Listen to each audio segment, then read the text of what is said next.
Nous travaillons maintenant la perpendicularité de droite. La première propriété est la suivante. Donc, dans le cas d'équation cartésienne, deux droites, D1 et D2, D1 ayant pour équation AX plus BY plus C égale à 0, et D2 ayant pour équation A'X plus B'Y plus C' égale à 0. Ces deux droites sont perpendiculaires si et seulement si leurs vecteurs directeurs sont orthogonaux. Ça, c'est assez logique, hein, les vecteurs directeurs sont orthogonaux, donc les droites sont perpendiculaires et inversement. Et on complète, c'est-à-dire si moins BA et moins B'A' sont orthogonaux. Donc on a vu dans une des propriétés précédentes que moins BA était un vecteur directeur de la droite, moins B'A' était un vecteur directeur des deux également.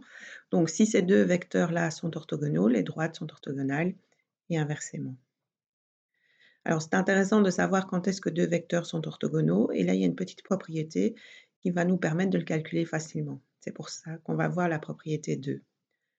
Donc, deux vecteurs A et B de composante XA, YA, de composante XB, YB sont orthogonaux si et seulement si XA fois XB plus YA fois YB est égal à 0. Donc, vous voyez une propriété qu'on va facilement pouvoir vérifier. Alors, il faut la démontrer, cette propriété. Donc, on dispose en hypothèse d'un vecteur A de composante XA, YA et d'un vecteur B de composante XB, YB. Et ce que l'on doit montrer, donc la thèse, c'est que A et B en tant que vecteurs sont orthogonaux si et seulement si XA fois XB plus YA fois YB vaut 0. On va le démontrer. Donc, on va essayer de prendre deux vecteurs dans un repère. Donc, supposons que O soit l'origine du repère. Ses coordonnées sont donc 0, 0.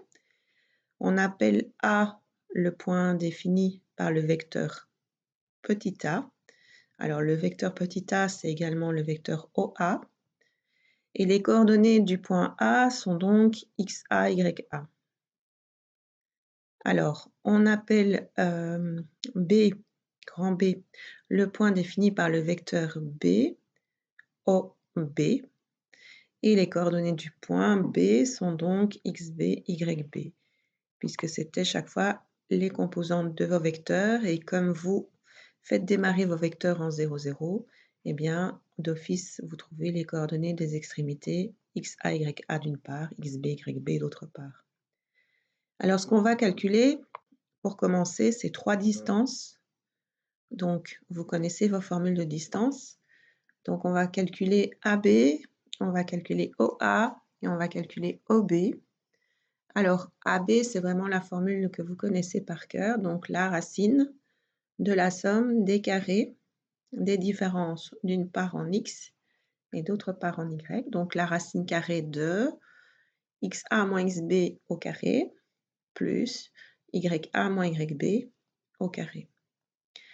Alors, si on travaille avec OA, ici, eh bien, la formule est plus simple puisque ici, on va simplement avoir XA au carré plus YA au carré, le tout sous la racine. Ça vient du fait que votre point O est de style 0, 0. Et puis, pour la distance OB, on obtient XB au carré plus YB au carré sous votre racine. À nouveau, également parce que votre origine est en 0, 0. Il y a des parties qui tombent en fait ici. Et on va essayer de démontrer le théorème. Alors, on voit apparaître ici, dans votre schéma, un beau triangle rectangle. Donc, on va démarrer du fait que nos deux vecteurs soient orthogonaux. Cela arrive si et seulement si les droites qui les supportent sont perpendiculaires. Donc, les droites OA et OB sont perpendiculaires. Alors ça se passe si et seulement si, en fait, le triangle OAB est rectangle en O, donc ici. Ça veut dire que, finalement, on va pouvoir écrire l'équivalence suivante, c'est que on va pouvoir écrire ceci grâce au théorème de Pythagore. Donc, ça veut dire donc que le carré de l'hypoténuse, donc AB au carré, vaut la somme des carrés des deux autres côtés. Donc ça vaut OA au carré plus OB au carré. Alors, ceux-ci, on les a travaillés, hein, ils viennent d'ici, on les a déjà travaillés. Donc on va pouvoir réécrire, mais faites attention, on a directement mis les distances au carré. Donc les racines ici vont chaque fois disparaître.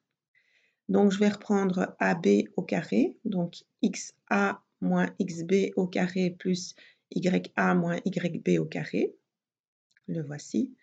Et de l'autre côté de l'égalité, je vais avoir OA au carré, donc XA au carré plus YA au carré, plus OB au carré, donc XB au carré plus YB au carré.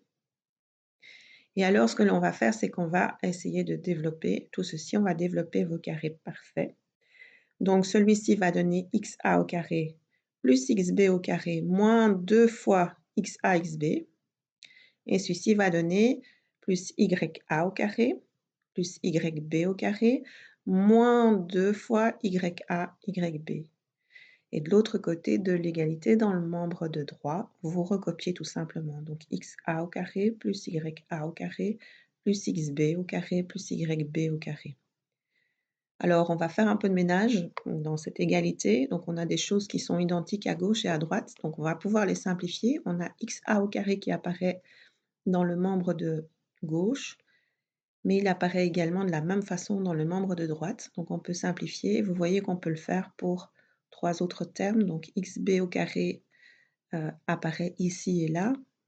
YA au carré apparaît ici et là de la même façon. Et YB au carré apparaît ici et là.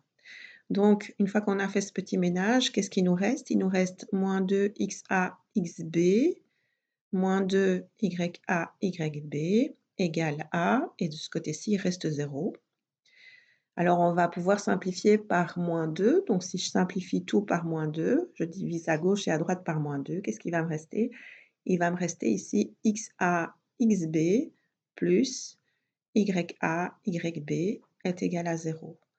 Donc, on était parti de 2 vecteurs orthogonaux et par équivalence successive, on arrive à cette propriété-ci. Donc, XA XB plus YA YB est égal à 0. Ce que nous voulions démontrer. Alors, prenons ici 2 vecteurs pour voir si ça fonctionne. Donc, le vecteur U de composante 4, 2 et le vecteur V de composante 3, moins 6. Et on vous annonce qu'ils sont orthogonaux. Donc, vous devez vérifier normalement l'égalité. Essayez pas à vous tromper. Alors, l'égalité, elle est simple. Je vais faire le produit de ce qui se passe en composante horizontale plus le produit de ce qui se passe en composante verticale. Et comme on m'annonce que c'est orthogonal, je devrais trouver 0. Alors, allons-y. Donc, 4 fois 3 plus 2 fois moins 6. Le voici.